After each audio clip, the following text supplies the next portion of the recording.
एक बार की बात है। ठंडी ठंडी हवा चल रही थी।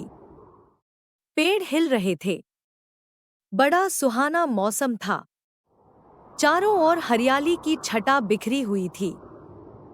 तभी हवा के तेवर बदले और ठंडी धीमी हवा तेज आंधी में परिवर्तित हो गई। चारों ओर धूल ही धूल हो गई।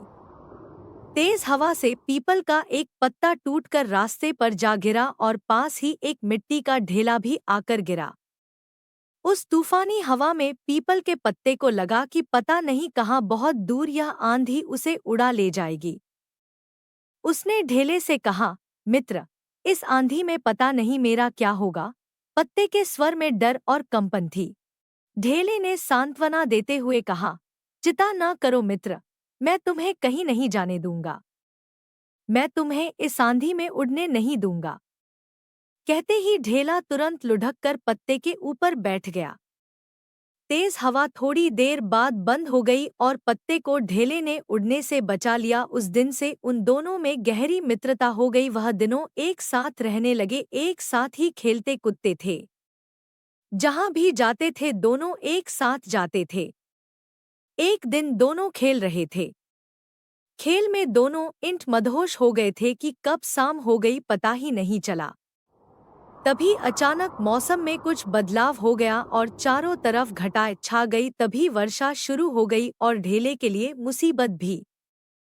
उसने पत्ते से घबराते हुए बोला, मित्र, लगता है मेरे विदा होने का वक्त आ गया है, क्योंकि यह वर्षा का पानी मुझे गला देगा। परंतु पत्ते ने हिम्मत बंधाते हुए कहा, मित्र, ऐसा कुछ नहीं होगा। हमारा साथ इतनी जल्दी नहीं छूटेगा। मैं तुम्हारी रक्षा करूंगा। इतना कहकर पत्ते ने अपनी मित्रता निभाते हुए ढेले को अपने आप से ढक दिया और वर्षा के पानी से बचा लिया। थोड़ी देर बाद वर्षा भी रुक गई। इससे उन दोनों में और गहरी मित्रता बढ़ गई। इस प्रकार अपनी मित्रता का अनूठा उदाहरण प्रस्तुत करते हुए दोनों एक दूसरे को बचा लिया। प्राकृतिक छटा और उसमें सम्मिलित सभी तत्व एक दूसरे के सहयोग से ही इस दुनिया को चलाते व पूर्ण करते हैं।